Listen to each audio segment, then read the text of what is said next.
In 1876, the city of Melbourne was a vibrant place with a population of about 250,000 people, making it one of the largest cities in the British Empire. What's more, it was a popular destination for Europeans, Americans and Chinese who were seeking to strike it rich, since gold had been discovered in central Victoria in the 1850s.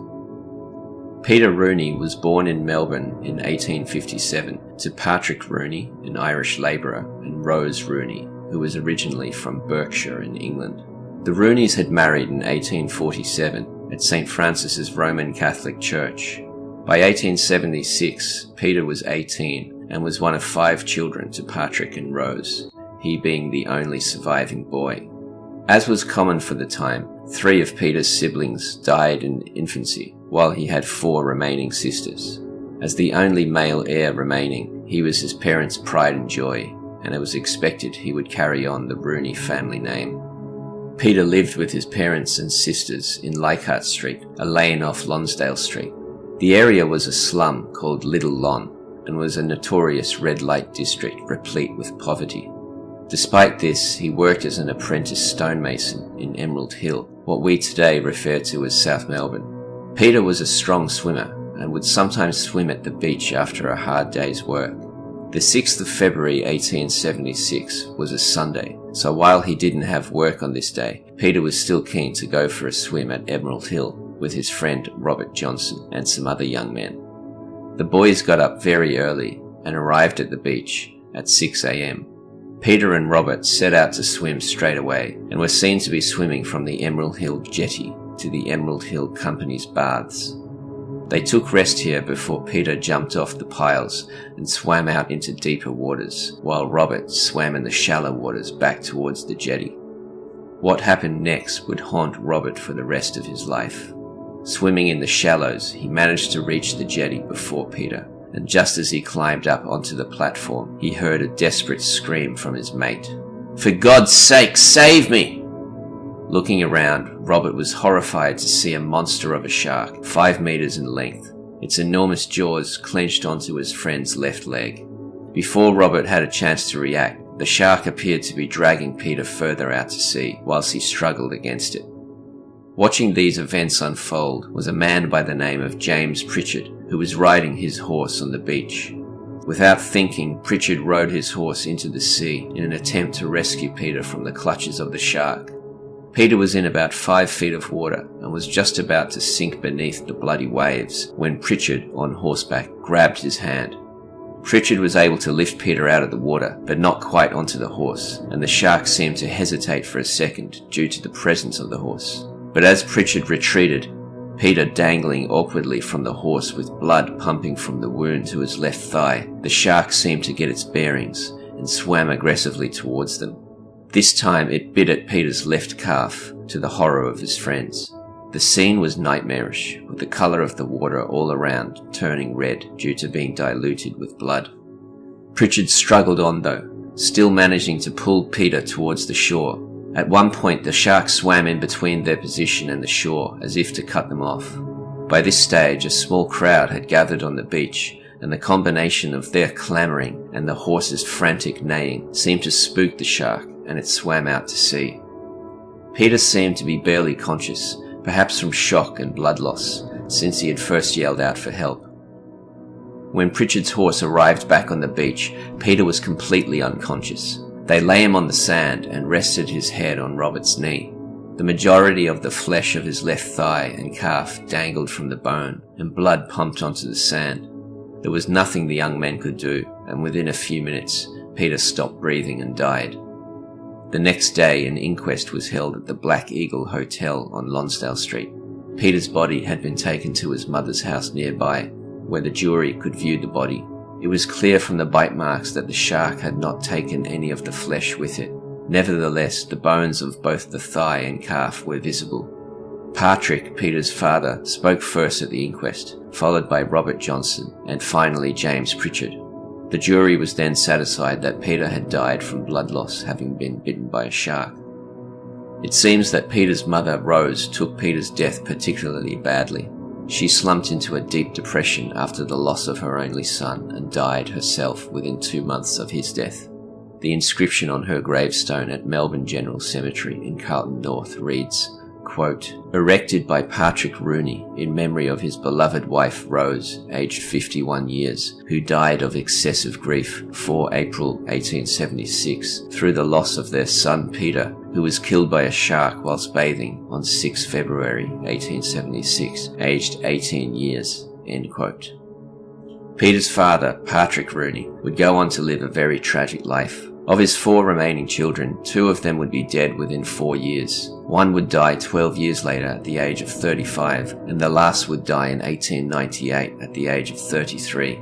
He would outlive them all and die a lonely death at the age of 77 in 1899. As if that wasn't bad enough, barely 1 year later, there was another fatal shark attack at a Melbourne beach. William Marx, an American from Chicago, had recently arrived in Melbourne.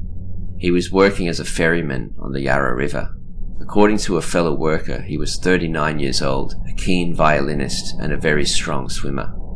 No doubt he was unaware of the attack that had occurred the year before, less than 200 yards from where he decided to go swimming at 7 a.m. on Sunday the 4th of February 1877.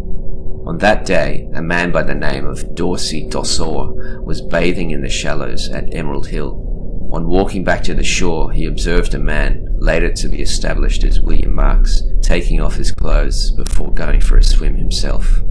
Dossor noted that Marx swam out quite a distance, about 300 yards, before swimming parallel with the beach.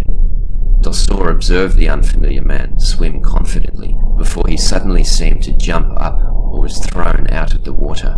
He then seemed to swim a few more yards before he suddenly disappeared beneath the waves. Dossor did not notice any shark, but thought it strange that the man never resurfaced. After waiting some time, he and another man noticed that the swimmer had left some clothes on the beach. Amongst his possessions were a tuning fork and a letter with American postage marks addressed to a William Marx, care of his employer, the ferry operator on the Yarra River. The men took the possessions to the St Kilda police station, and the police conducted a search of the water using the, quote, "local Chinamen's fishing nets," end quote, to trawl the water, but no body was found. 2 days later, a man by the name of Thomas Coppin, a saddler who lived on Brunswick Street, was bathing in the local Emerald Hill baths. He noticed a dark object floating in the waves about 300 yards away. Coppin reported his discovery to Captain Levins, the owner of the baths. With the help of a telescope, Levins was able to tell that the object was that of a dead body and surmised that it must have been that of the American man who had gone missing 2 days previously. The 2 men took a boat out to retrieve the body, and when they did, it was obvious that the man had been killed by a shark. The flesh on each leg from the knee up had been eaten away, and there was a large bite mark stretching 14 inches on both his back and chest. At the inquest into the man's death, a co-worker from the ferry company he worked at on the Yarra River identified him as William Marx, a 39-year-old American from Chicago who had been, until his recent arrival in Melbourne, working as a farmer in California. This attack, coming so soon after the one on Peter Rooney the year before, and at virtually the same location, leads one to assume that it may well have been the same shark that killed both men, perhaps a great white that lurked in that part of the bay in the late 1870s. But these were not the first shark-caused fatalities in the bay. Indeed, 2 had occurred in the bay 20 years earlier in the 1850s.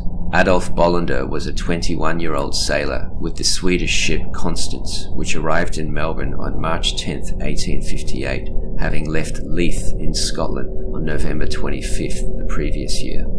On Sunday the 14th of March, Bollander and some of his fellow crew were enjoying a swim under the bow of their 785-ton vessel, where it was anchored 1 kilometre off the shore in Hobson's Bay at the northern tip of Port Phillip Bay near Williamstown. One by one, the men had enough of their swimming and returned to the ship, until Bollander was the only man left in the water. Suddenly a horrific shriek was heard from his direction. The other sailors who were on the deck looked towards him and saw that he had been seized on the thigh by a large shark that was dragging him under the water. Bollander was a fit, strong man, 6 feet in height, and somehow he managed to escape from the shark's clutches and reach the ship. The shark, though, seemed to re-energize, and took another chunk out of Bollander's leg as he was being helped onto the ship, to which he screamed out in agony, and blood pumped out all over the side. It was a horrific scene. The other men used long poles with hooks on the ends and paddles to beat the shark until it finally relented and they managed to drag him onto the deck. The men immediately took him to the shore in order to seek medical attention, but Bollander died of blood loss before they reached it. An inquest was held the next day at Williamstown at Rees's Steam Packet Hotel, where Bollander's body lay. The coroner remarked that Bollander was an extremely handsome man, but was horrified to observe that the flesh had been completely torn from his thigh. The jury found that he had died from the effects of being bitten in the thigh by a shark, and cautioned against bathing in Hobson's Bay. 3 years earlier than this incident, in 1855, the earliest recorded confirmed fatal shark attack occurred in Port Phillip Bay. Not much information has been recorded about this incident, including the name of the victim.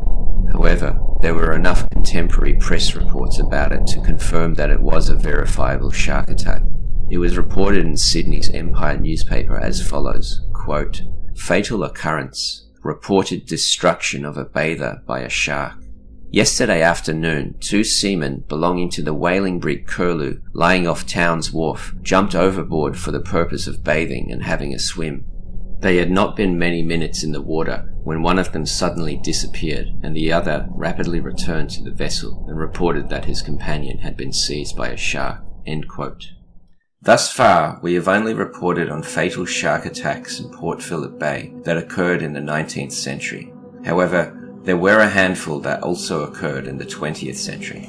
27 years after William Marx was killed at South Melbourne, on the 12th of June 1914, Adrienne Crockford had an encounter at Sandringham Beach that would change her life forever. She went to the beach that day with her husband, John Crockford. Mr. and Mrs. Crockford had 11 children from their marriage, but it is not clear from press reports whether any of the children were with them on that day. John Crockford, who was 43 years old and reportedly an excellent swimmer, was no doubt also fairly resistant to cold, considering he chose to swim in the bay on this day in the middle of winter. At around 3 p.m, he told his wife he was going to swim in the water. He went into the tea tree scrub for privacy and changed into his bathing suit before swimming out quite a distance. Soon afterwards, John returned, no doubt invigorated by the icy water, as he remarked to Adrienne how beautiful it was. He told her he was going in again, and this time swam out about 100 yards. Little did Adrienne know that she would never speak to the father of her 11 children again. Mrs. Crockford watched her husband enjoy himself for a few moments before seeing a dark object appear in the water behind him. She recognized it as a shark and called out to her husband, but he did not seem to hear her. Abruptly, the shark disappeared beneath the water, and in the next moment, John Crockford completely disappeared from view. Adrienne Crockford was convinced her husband had been taken below the waves by a shark, so immediately rushed to Sandringham Police Station, where, in an extremely agitated state, she informed Constables Lane and Raven about what she had witnessed. The officers arranged for a motorboat to scour the area for Mr. Crockford, but they found no sign of him. In fact, despite an extensive search, his body was never found. But perhaps the most notable and eventful fatal shark attack to occur in Port Phillip Bay occurred on the 15th of February 1930. Norman Clarke was born in 1910 in Brighton, a bayside suburb of Melbourne. He was one of 12 children to James Clarke, a mechanic who worked for Brighton Council, and Priscilla Clarke. But James had died in 1924, leaving Priscilla and her 12 children to survive as best they could. By 1930, at just 19, Norman was a winchman at the Melbourne wharves, where he worked hard to help support his brothers and sisters. This day, however, was a Saturday, and Norman intended to enjoy it at the beach with his fiancée and his 14-year-old younger brother, Russell. The day was the occasion of the interstate dinghy race, being held by the Brighton Yacht Club, and as a result, there were about 200 people on Middle Brighton Pier watching proceedings.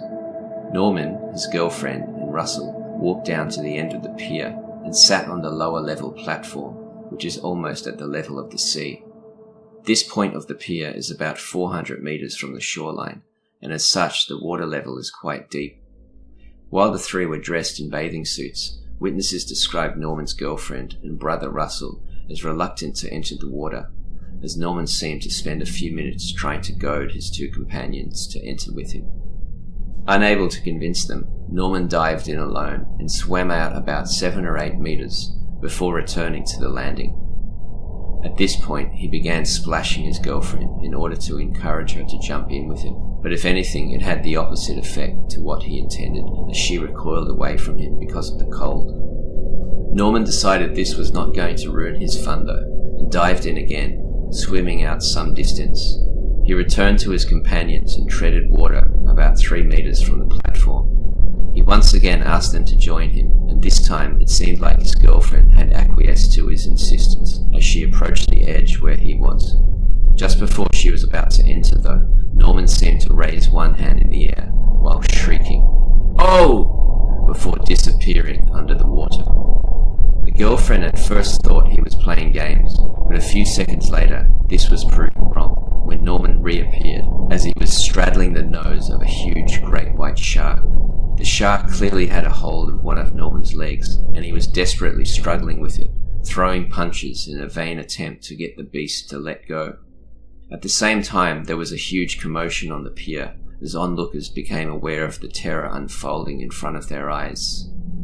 Norman's girlfriend fainted almost immediately at the shock of what she was witnessing and was carried away, whilst Russell called pitifully to his brother. But the shark and Norman disappeared under the water again and were carried to a spot about 4 metres from the end of the pier where they could be faintly made out struggling under the water.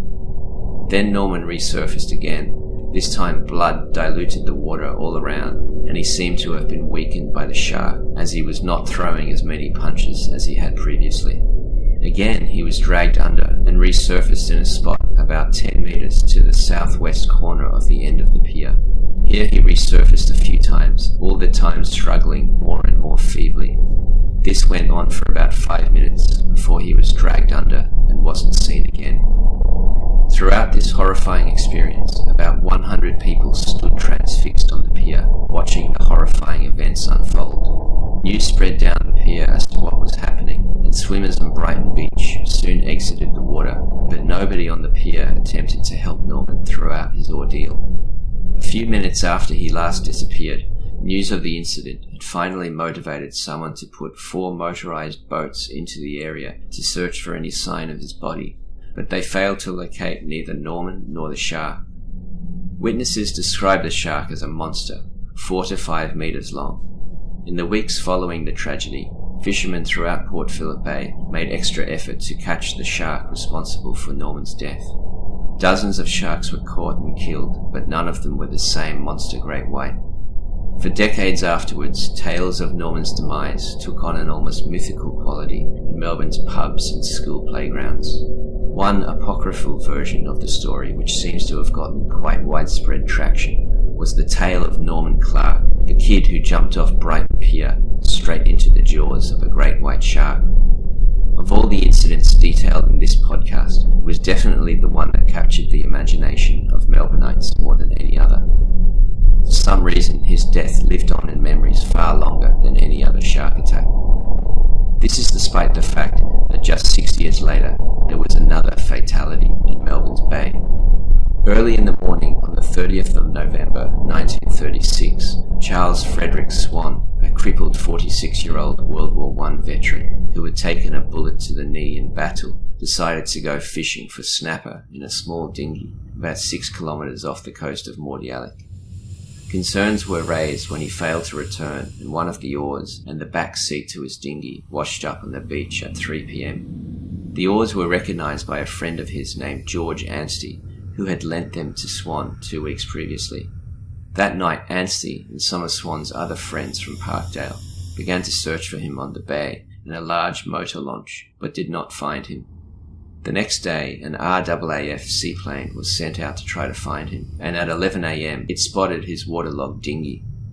A motorboat was sent out to tow the dinghy to shore, and when they arrived, they spotted a huge 4-metre grey nurse shark circling the boat. There was a significant 2 by 3 feet hole in the dinghy, and a shark's teeth from the upper and lower jaws were embedded in it. Fishermen believed that the shark had followed a snapper that Swann had hooked and attacked the boat, throwing him into the water where he was easy pickings for the shark. Numerous sharks were caught in the following weeks in an attempt to find his body, but neither he nor the shark were ever seen again. 1936 is the last time someone was verifiably killed by a shark inside Port Phillip Bay. There have been other incidents just outside the bay, such as the 1956 case in which John Wishart was killed by a 12-foot shark whilst surfing at Portsea Back Beach. This is not to mention the infamous case of the disappearance of the Prime Minister of Australia, Harold Holt, while swimming at Portsea Back Beach in 1967. There is no evidence he was taken by a shark though. In an extraordinary coincidence, another man by the name of Wishart was killed by a shark off Wilson's Promontory early in Victoria's history in 1839. There have been other claimed shark fatalities in Port Phillip Bay, such as that of 2 teenage boys who disappeared whilst fishing from a boat in Carrum in 1916. But despite the coroner finding that they were taken by sharks, there was no physical evidence suggesting this was the case, and so I don't consider it a verifiable shark attack. So, in the 185 years since Melbourne's settlement, there have been 7 fatal shark attacks in Port Phillip Bay. In 1855 off Port Melbourne, 1858 off Williamstown, 1876 off South Melbourne, 1877 off South Melbourne, 1914 off Sandringham, 1930 off Brighton, and 1936 at Mordialloc. This means there have been 7 verifiable shark fatalities in Port Phillip Bay since 1835, but none for 84 years.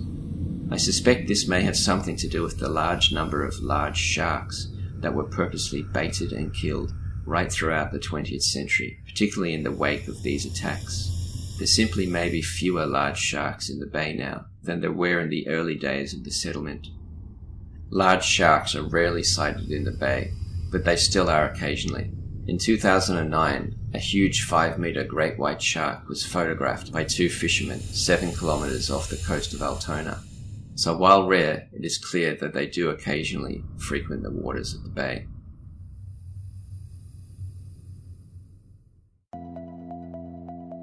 My name is Eamonn Gunning, and you're listening to Melbourne Marvels, a podcast about interesting things that have happened in the Melbourne area throughout history. So just a few words about my thoughts on today's topic. Ever since I started researching this topic, when I swim in the bay, I find it really difficult to quell my fear that I could be attacked at any moment. It's probably an extremely illogical fear to have. If you think about the number of hours spent swimming and frolicking in the bay since 1835, it's probably in the billions, yet only 7 people have actually been killed by sharks in that time. There's just something so primally fear-inducing about being predated on though, especially when you're in the water and you can't see what's in there with you. I think I'd be less fearful walking around the African savannah. Maybe not at night though. So listeners, don't let this podcast put you off from swimming in the bay. You won't be eaten by a shark. The chances of that happening are minuscule. It's just not going to happen. I mean, someone will be eventually, but I'm almost certain it won't be you. So keep on swimming and enjoying yourself. There's no way I'll be eaten. I mean, imagine the headlines. Man who made podcast about man-eating sharks in Port Phillip Bay is eaten by shark in Port Phillip Bay. Or I'd have to be so unlucky. That would probably be my luck though. If you like this podcast, please subscribe on iTunes, Spotify, or whatever your podcast app is. Subscriptions are what helps improve the discoverability of the pod. You can even donate your money if you want. Melbourne Marvels is on Patreon. You can donate as little as $1 per episode if you enjoyed what you've heard. If you do this, I'll read out your name on the next episode. Currently I have 2 subscribers, so I'm bringing in a whopping $2 an episode. This is helping me pay for my subscription to newspapers.com and other expenses, such as the annual cost of hosting the website. I got all of the information about the events in this podcast by reading contemporary newspaper articles on Trove and newspapers.com. I've made a list on Trove called Shark Attacks in the Melbourne Area, which contains most of the articles I used to research the topic. I also looked up The Age on newspapers.com. I'll put links to the specific articles on my website when I update the blog at melbournemarvels.com. My next project will be to remake the episode on the Cranbourne meteorite. There is currently a very crap episode out there on this topic. I've actually taken it down from my podcast feed, but I think it's still up on the YouTube account. It's a fascinating story about a large iron bolide that crashed through the Earth's atmosphere and blew up over the Cranbourne area in the late 1700s. You can find me everywhere online by looking up Melbourne Marvels, Facebook, Instagram, etc. On Twitter and Instagram, I'm under Melbin, M-E-L-B-I-N, Marvels. The most important thing to do, though, is to subscribe on your podcast feed so that you get an instant update every time I release an episode on iTunes. So thanks very much for listening, you beautiful people. Till next time, be careful out there.